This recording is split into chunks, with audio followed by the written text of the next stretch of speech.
I'm Susanna from HP, right across the water there, and I just wanted to say we have an optional survey. So if you'd like to complete a survey at the end of the meetup, we are going to raffle off this laptop.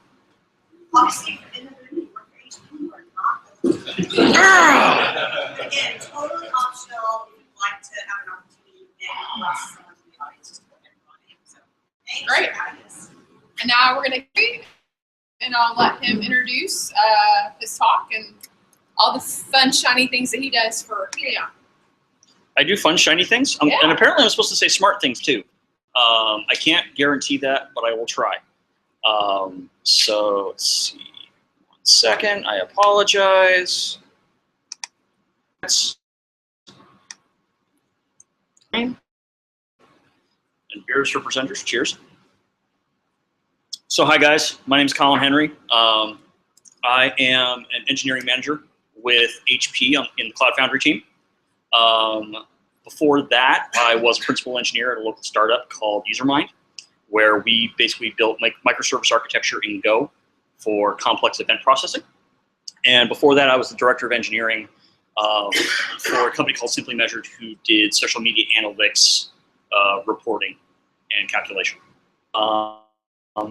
Reason why I'm here is I want to talk about old apps and new apps and Cloud Foundry. I want to talk a little bit more about the 12-factor app and how that kind of applies in a Cloud Foundry world. And I want to talk through a couple of more pieces of what Cloud Foundry can do for you if you're doing new app development on top of Cloud Foundry.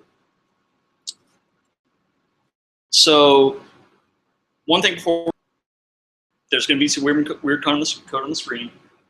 For those of you who don't know, my talk's going to be in Google Go. If you're not familiar with Google Go, it's really worth a good Google search for you. Look up Golang. Don't look up Google Go. You will never find it if you do it the second way. Language created in 2007 by Rob Pike and Ken Bell Labs fame. Statically typed language. Garbage collected yet statically compiled, which kind of confuses people. Most people, when they think garbage collected, think Java, C#, CLR kind of runtimes. It's been fairly heavily adopted for systems and services development, which is the reason why I kind of like it coming from the Cloud Foundry world. And it also has been picked up in Cloud Foundry for the V3 release called Diego. So any of the code that you will see on the screen tonight, it's going to be Go. If you have questions about what a specific thing does, stop me, ask me. As well with any part of this talk, if you have a question, stop me in the middle and we can have a conversation about it. I'm not the kind of guy that goes all and you say, oh yeah, back on slide 2, I have one question about one thing. So if you have a question, do not hesitate to ask. Did you log into the Hangout? I did. Are you not seeing it? I'm sorry. It says I'm sharing. Oh, no, I'll take a look. Hold on. I did. How's that? Can you see me now? It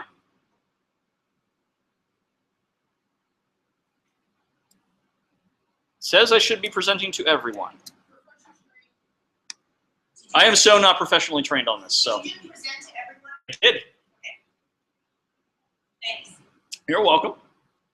So, to move forward, the more popular languages that you see for Cloud Foundry, bring in existing apps, sometimes in Rails, sometimes in Django, sometimes people use PHP,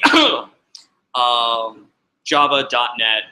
There's dozens of supported languages out there for Cloud Foundry, and most of them typically fall into the MVC world and nice little, push your Rails app up there and you're good to go. In fact, that's how Cloud Foundry was. They wanted to be able to airlift existing apps so that they can be managed easily and scaled easily. The one thing is people try and do what my engineering boss likes to call unnatural acts. To quote Rob Stark, one does not simply airlift PeopleSoft into Cloud Foundry, nor should you even try. For those of you who went through the .bomb PeopleSoft reference, for those of you who don't remember PeopleSoft, you're better off. But basically what I'm talking about are huge monolithic apps with rather unwieldy dependencies and unnecessary complexity. So how do we deal with these kinds of apps in a Cloud Foundry world? Well, there's a simple answer. Rewrite all the things. For engineers, this is an awesome thing because you get to play with something new, and for guys like me, it gives me night terrors.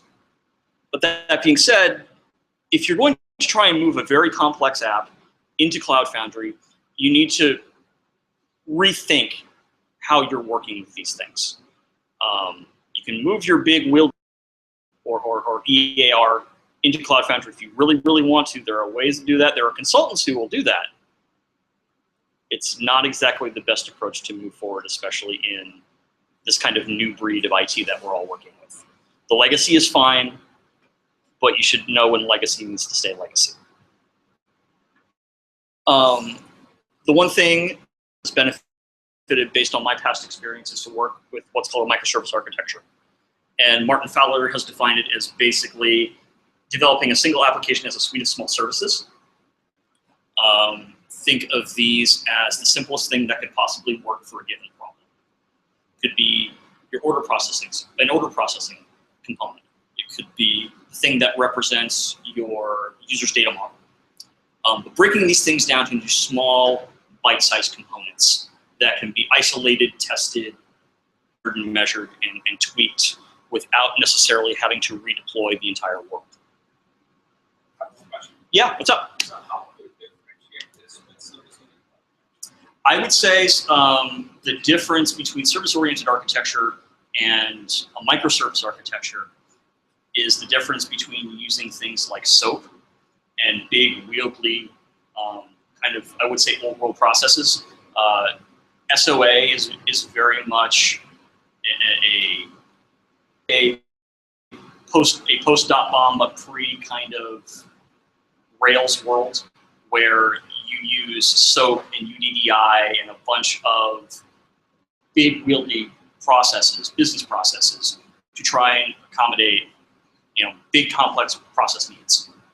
In reality, a lot of these things could be broken down into finer grained processes, right? So your service-oriented architecture may have a much larger, like EDI transaction service or things like that, where you deal with microservice architecture. That EDI transaction service may have been broken into a half dozen other smaller services that could be tuned and refined and scaled accordingly to the needs of the business.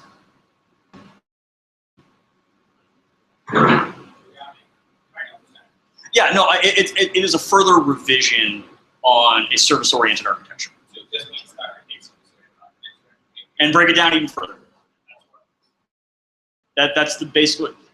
Everything level is kind of done at the business process level. When you think about a lot of the construction, MSA takes things kind of the next level down, where you can break things down, where you're not necessarily dealing with a whole data model of, say, a business process. You're dealing with individual pieces of that business process. Before I go on, I'm seeing some frowny faces in the back over there. No, we're good? All right. It's not showing the video. I'm sorry. Getting your audio. We are getting the audio. I'm sorry, everyone that's listening.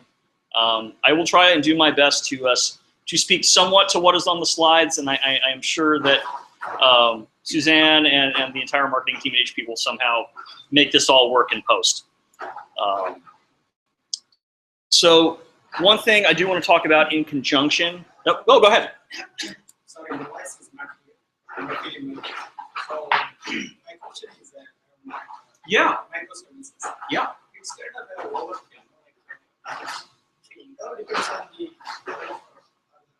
business analyst. Okay.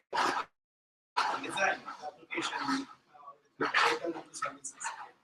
Whether you call it as microservices, mini services, or services. Yeah. It's the same thing, same word. There's a certain level. So there's a certain level of decomposition, of process decomposition that needs to happen. If you're talking about from a business analyst perspective, that wouldn't have been there in the past. There is additional, like I said, additional decomposition and breakdown of those services. It may be a certain a microservice may end up being a subset of requirements of a previously defined service. But these things at the developer level are more, like I said, smaller, more finely grained, typically less overhead, and inherently more testable. Where before you may have had to have a massive enterprise service bus to test some of these things, it may be much lighter weight and be able to be mocked out in a fairly simpler way. Does that make sense? Cool. Any other questions? Making a deliberate point of looking around to make sure I'm not missing anybody. Cool. So one kind of guiding set of principles I've used in the pursuit of the kind of the microservice architecture way has been the 12-factor app. The 12-factor app was created by this guy, Adam Wiggins, who actually I should say former CTO of Heroku. He's been gone from Heroku for a little while. But it was a set of principles to not to dictate, but to guide how to build scalable and reliable and consistent apps for what he was calling a modern web application. It works on Heroku. Having personal experience with that, I can testify to that. It also works on Cloud Foundry, and Cloud Foundry lends itself very much to those kinds of applications. So there is a separate website that I do link to in these slides that go over these 12 factors in more detail. Tonight, for the context of this presentation, I only want to focus on 4 of them. Usually have the greatest impact on code. I wanted to try and make this code heavy and focus more on a developer-oriented audience. So we're going to go through dependency management, config, concept of backing services, and some log stuff, because we all know logs can be a pain in the butt. Anything else? Anybody else wants me to cover before I start running through slides? Is there anything else you want to drill down on any of these points? Okay, cool. So let's write some microservices on Cloud Foundry. Now, I got some grief from some of my coworkers when I brought this together. For any of you who around a while, you may be familiar with Northwind. If you ever touched Microsoft Access or Microsoft SQL Server, I apologize. It was the easiest data set I could use for make sure everyone could understand. For anyone who is not familiar with Northwind, I would ask you politely to get off my lawn. But Northwind was a order transaction processing data model that was created by Microsoft in the early days of Microsoft Access and Microsoft SQL Server as a sample data set to show how databases could be constructed. I figured it's a small enough logical data set that anyone in this room could understand it. I used it here. But in the context of a traditional MVC application or just about any other big process application, this is what you would end up with. If you were trying to airlift it, you would end up inside of Cloud Foundry, inside of a single model, and you would have some level of domain views, a controller, maybe some worker processes that were working for you inside of the app boundary, and then maybe your database or model. Everything's sitting in one big process, one single endpoint. Everybody is happy, and I'm going to say that in air quotes. In a microservice architecture, the world looks a little different. All of these things would be broken down into their own constituent services so that they could be tuned and refined, and in a production application could be scaled independently of one another depending on the performance characteristics. So one method in building an MSA, how many of you guys are familiar with single page applications? Okay, I've got half and some are a little shaky. Single page app is basically HTML5 plus JavaScript hitting a cross-origin API endpoint. So it's not necessarily being delivered from the same HTTP server that your APIs run. In this other piece of case, you would have an API service that is fronting all of your major transactions that the SPA is hitting. So this would allow for a higher degree of partitioning between, say, your order processing service and your data service, which may need to scale independently depending on how much traffic things are receiving. Is everybody kind of clear on how that breaks down versus this version? Okay, cool. So the first one I want to tackle in that list of things I wanted to discuss was dependencies. And for most languages, this is as simple as for Ruby, you have your gem file. For Java, you have Maven. For .NET, you have solutions files. And for Go, in the past, the Go community settled on UDEP as a mechanism of package resolution. So in this example service, I have Northwind order service that I'm defining my import paths for. I'm importing the Armin relay library, which will probably give me queuing access. I have the Go CFenv, which will help me in the next couple of slides on fetching environment information and configuration information. And I'm using an underlying web service called Negroni. These things are bundled inside of each Go repo or in each package that goes up to Cloud Foundry. And will get as fine-grained as the commit of the third-party library you're using. So it will actually go out when Go Dev is triggered, pull that specific revision, keep it persisted locally on disk at that revision, and then when you push Foundry, it will take that version along for the run. So dependency resolution is actually managed pre-push to Cloud Foundry. Anybody questions, comments, concerns on that one? In general, you want to isolate your dependencies as quickly as possible. Most of the build packs will enforce this for you by default on Cloud Foundry. It will be looking for a gem file. It would be looking for a Maven palm. In the Go build pack case, it's looking for a Go dep file right out the gate. Configure this. This is the boilerplate for the Northwind DB service. So this would be the backing data service I showed you in that earlier set of slides. First thing we're doing is actually going out and pulling the current environment, because in general, you want to keep your config in your environment as much as possible. And I say as much as possible in so much as the following. I personally have an aneurysm anytime I see a host name sitting in a manifest file. Configuration is environment specific, not repository specific. If you are looking for a specific set of information, you should be pulling it from the environment. Now, that's not to say the manifest file isn't there to help define backing services, and we'll get to that in another couple of slides, but things like host names, usernames, passwords, whether you're sitting in production or not, these things should not be maintained in your repository. They should be maintained in your environment. Does anybody have any questions on that? I know that can be a source of contention sometimes, because it goes back to, it runs counter to the DevOps philosophy of everything sits in your code repository. That being nothing inherently stopping you from doing any of the things of keeping it in your code repository. In fact, the manifest file actually allows you to do these kinds of things. I personally feel as a best practice, and in everything in my experience, is to avoid that at all costs, because the first time you have someone connecting to production in their development environment, anyone who's ever had that happen knows kind of the repercussions of what can happen.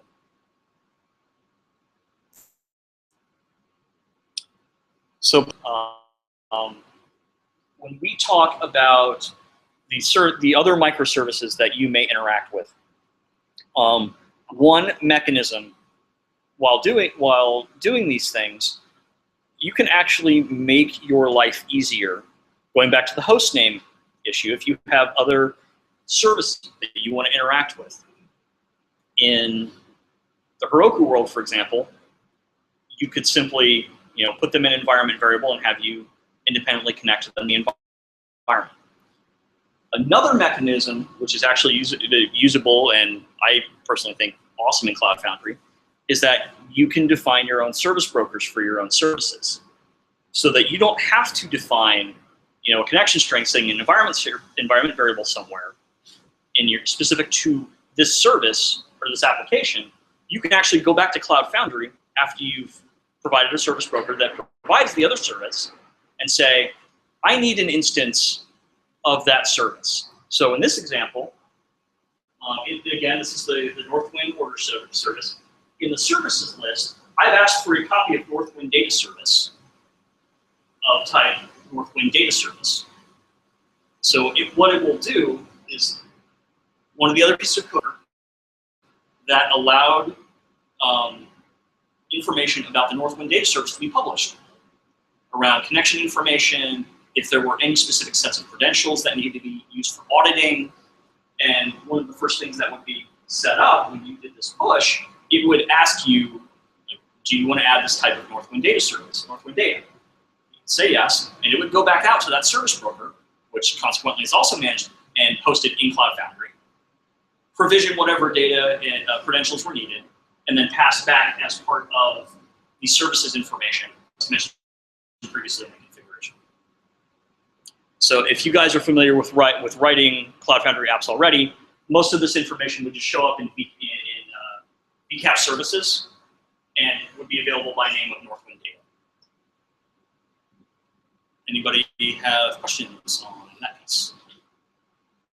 It's a little bit, it's an experiment that people have been working with.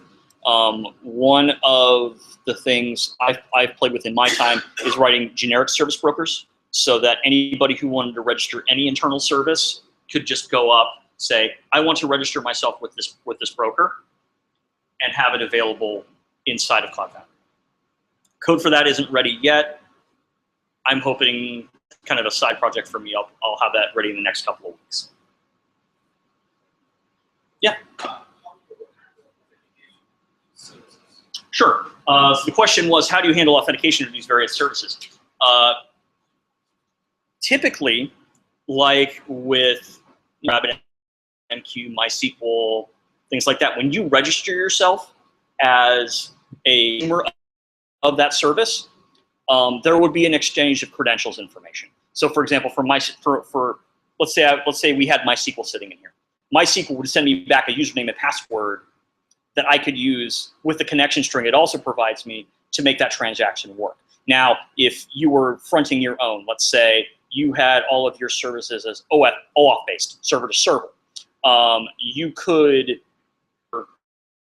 an OAuth session or an OAuth token as part of your registration and asking for this data service. So How do I authenticate all of the access? Anybody can come and ask. no, because that would imply when you're doing CF push that you weren't actually authorized on the Cloud Foundry cluster to push that app, because those things happen at bind time and push time.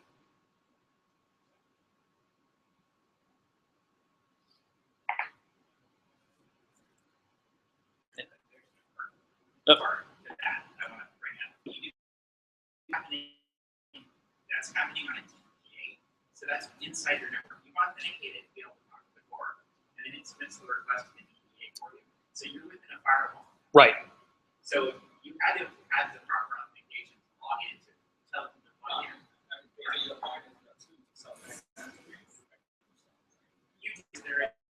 How do I have site up also? Right. Those credential information and that channel information is usually negotiated by a broker, and typically for things like RabbitMQ or say SendGrid, who is a third-party software. Those are being done over a secure channel, typically HTTPS, and those credentials are being provided by the third party, by that third-party service. Yeah, the broker is responsible, especially they have a broker where you can register for an outside service up in SQL or something like that. Right. Your relationship and your SQL effectively that your app is allowed. Right. So that's entirely up to how you write your service. Right. Any other questions on this? This kind of gets service stuff, and it can get fairly meta when you have a set of services that you have running as apps on your Cloud Foundry cluster, and having the registration on a namespace through these packages.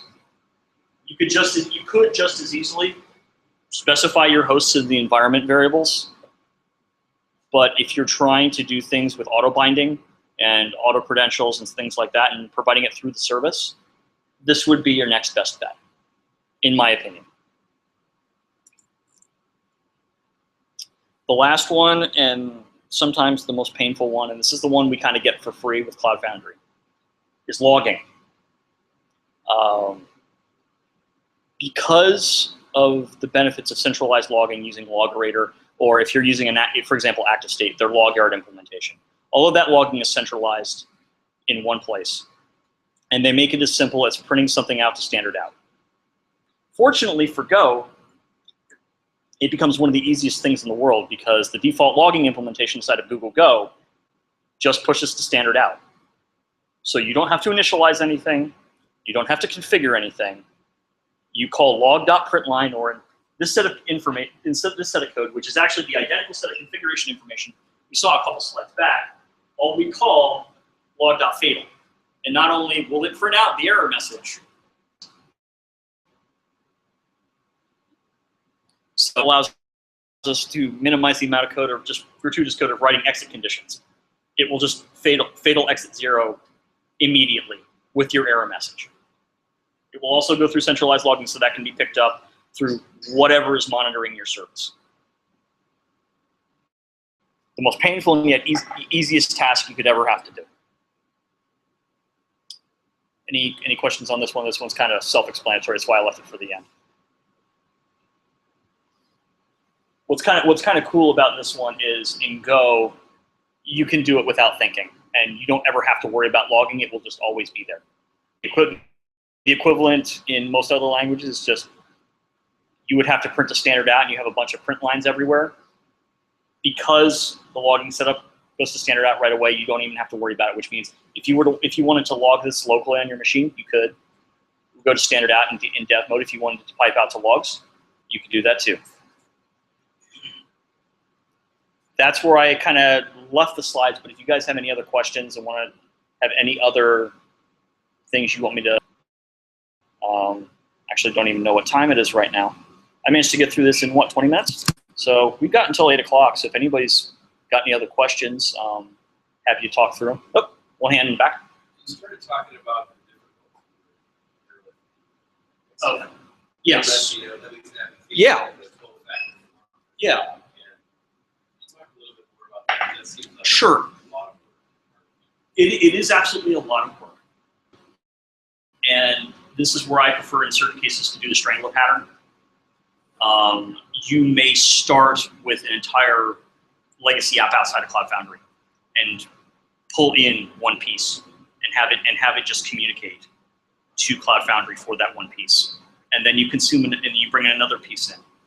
And over time, all of the functionality of that big monolithic app has been broken over time.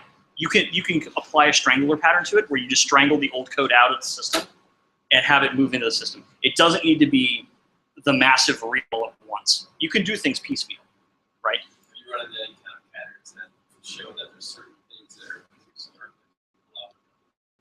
I typically have found that, not necessarily data processing intensive applications, but data applications in general.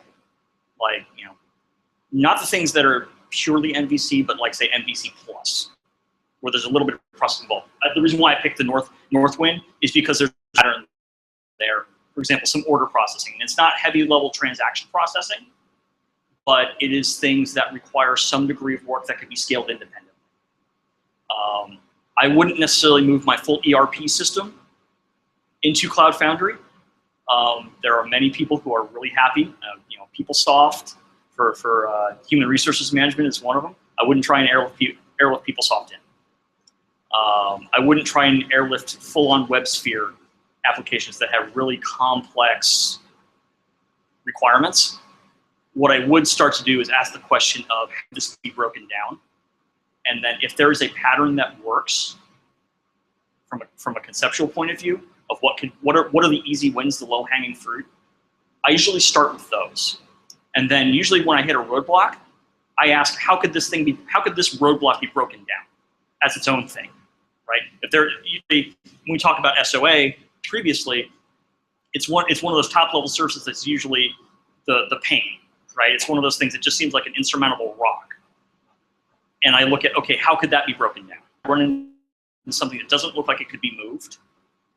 I go, okay, how could it be broken down to a simpler set of components that could be moved, right? I mean, it goes back to, you know, another orthogonal conversation or related conversation is how code simplification. How can these things be broken down to the simplest pieces of code that can work?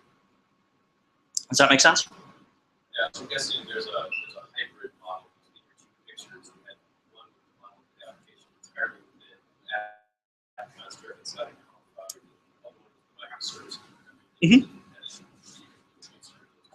Yeah. It's like I've said, it's a pattern where you start the process. It's not something where it's like, oh my God, I'm going to burn this thing down and just go all after it all at once.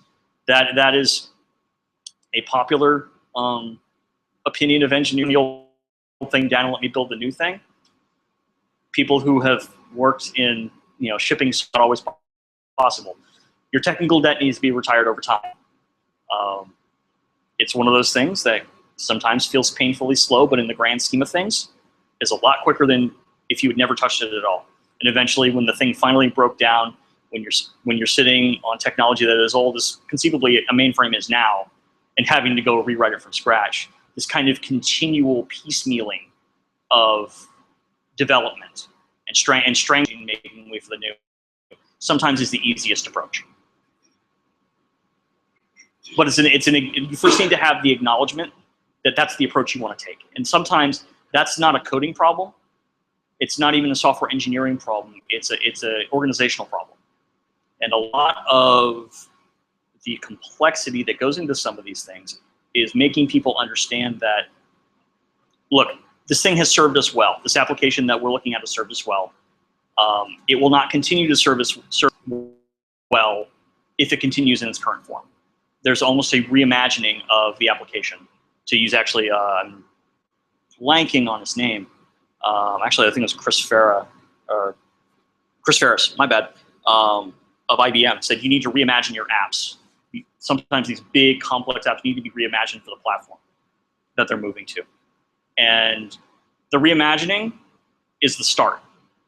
The pattern of moving it, much slower process and a much more deliberate process that happens over time and typically involves a lot of people and bringing them to the understanding that the current pattern is not sustainable.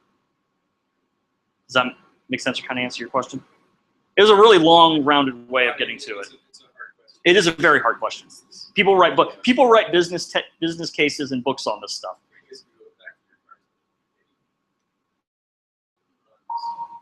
If it runs, what do you care, right? Have you guys internally talked about this? Have you done this internally? I cannot speak to specifics, but I will tell you our IT organization is a client. That is what I will tell you. Is a client.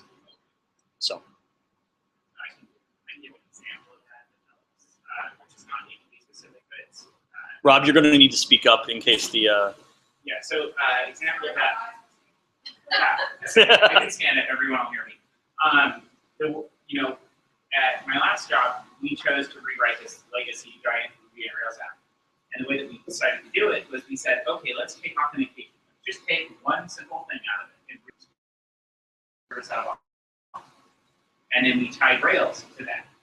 We replaced the MySQL top. And then we said, okay, we're going to add a new feature. We created a brand new web app that's external, that was actually written in Java, completely external. There was a new tab on the website, everything. We wrote that in Java as my, completely new web app. And then we slowly went through and started pulling one. It was like, let's take this one page and all the services back and let's move it over and replicate data between them. This was bit by bit. We pulled it out. And the way that we managed to specify it was the development time on the old Ruby Rails apps was ridiculous. But our development time for new apps, new small frameworks, was so much faster. And you would do the same exact thing with Cloud Runner. You would take and leave your existing app running exactly like it is, and you might pick one page in your app. You don't have a single page app. And you put a router above that and decide, if I'm going to this page, go to this new stack, otherwise go to the old stack. Right. And you do this, or that's just one approach, and I have to do this. And that works really well in a Cloud Foundry. Right. So saying Oh, dramatically. If it is stateful, then you have to consider, well, no matter what, if you've got a stateful app, you've got some sort of consideration on how to move the user between instances. Usually, you've got memcache or something backing it you can use. And so you would, in this world, you would keep a service broker for memcache, for your existing stateful, Right. whatever was maintaining your state. And then the users coming into Cloud Foundry can go through that service broker to get to that old service. That's the important part of the calling kept saying, but Right. anything that exists in your org can be registered as a service broker. Right. And you can get the credentials, like what's the password, what's the port number it's on, what's any of these, so you can connect it. You have a standard way of getting at that data. That's what that config stuff is all about. Services are about. So. before adopting the 12-factor,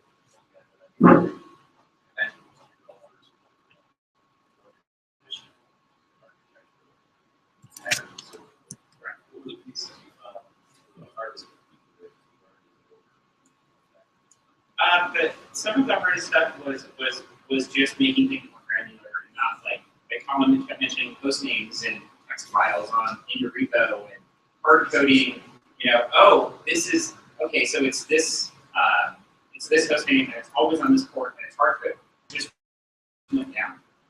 Not just that instance, that data center just went down. You don't want your app in. Right. So it's how do you externalize all of this stuff so that you can airlift your app between data center and what have you without being Right, and this is like I said earlier, it's a little bit counterintuitive to the modern DevOps movement, where you have people advocating Chef and Puppet, and everything must be in a repo. It's almost a backlash that the configuration needs to be in the environment and to what environment you're in. Production should be your authoritative source for most things. Staging should be within a reasonable variance of what production looks like. And then development environment should be within a reasonable variance of what your stage environment looks like. So you try and minimize those kinds of changes. Like I was saying before, one of the last guys I knew that had configuration sitting in his was production level information and trying to spin up a development instance pointing at a production service. Not exactly the best thing to do when the guy thought he was messing with test data and inadvertently deleted some test data, took out a couple of customers in that process. So I personally am an advocate of keeping your environment information as far away from your code as possible. The best partition I have seen has been an environment, and typically so in fact, yeah. along with Dr. Yeah. What do you think is the role for Chef? The role for Chef and Puppet in the world of Cloud Foundry, or in this case, in the world of the 12-factor app, is deploying so you're using that employs the concept of the 12-factor app, in my opinion. like what you're going to have a third-party app that you buy and decide to put into your environment. It's not going to deploy to Cloud Foundry, but someone in your org is going to say, "Well, why isn't anyway?" So that server has to be provisioned and orchestrated somehow. Right. So that's where you're still getting these Chef. But for your apps that you build internally, something like Cloud Foundry gets rid of a lot of the deployment. One of the things that I've spent almost my entire career doing at every company is figuring out how to deploy an app and writing custom in-house code to deploy things. And it's a repeated pattern. Yeah. It just takes so much time and effort, and then you have to support it going forward, and it becomes a big nightmare. Yeah, there was actually a great quote by Kelsey Hightower. He's kind of a DevOps and Google Go guru, and he basically said, at what point does your DevOps strategy evolve into a platform as a service whose limitations you're willing to accept? Yeah. Yeah, no, it is a struggle.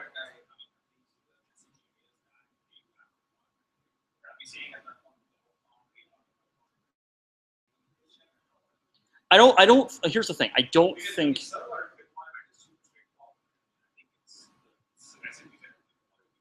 Right. I mean, there's overlap. There is Yeah. overlap, and it depends on the app that you're playing. Right. There are some things, like we were saying, that just don't make sense in Cloud Foundry. Right. You know, the other one is, yeah, I was avoiding using that name, but yeah, one does not simply deploy Oracle into Cloud Foundry. I will say is one of the more popular asks in the enterprise world of how does Oracle interact with Cloud Foundry. Oracle makes a great service in complement to Cloud Foundry. You should not deploy Oracle into Cloud Foundry. This is the reason why I made a joke actually that I took out of here. One should not try and deploy WebSphere into Cloud Foundry. It does not fit, and it is not reasonable to expect Cloud Foundry to accommodate WebSphere, in my opinion. The IBM guys may feel differently.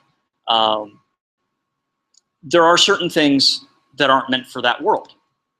For a lot of things in internal development, there is no reason why you shouldn't consider Cloud Foundry for those kinds of things. And going back to the big pattern, a part of this talk was coming from, okay, I have this big thing, this big, mean, nasty, gnarly thing that I control. It is within my power to affect change on this application. I bring it into a world where I get a lot of stuff for free, and the downside is minimal. Yeah. Yeah. Yeah. PeopleSoft is not the kind of thing you want to try and shoehorn into Cloud Foundry. Yeah, you might have to put that in your put it in your OpenStack. Right. So put it in OpenStack. You've got to provision the VMs. You've got to do security policies in place. Right. And that's where Chef and Puppet are ideally aligned. Oh yeah. Yeah, absolutely. Oh yeah. How do you push the security? How do you tell all of your hosts to go out and get that thing? Yep. It will just happen. You know. Yeah. That's right. Yep. Absolutely. I wish Rob had given this talk now. I should point out Rob does work with me, and we are hiring. So if anyone is interested in getting into these arguments with me on a daily basis, it's a good backup. Totally. Rob was making the joke earlier that he listens to me politely and then goes and does whatever he wants. If you want to continue to do that, I will say my team is hiring. So does anybody have any other questions? Cool. Well, thank you very much.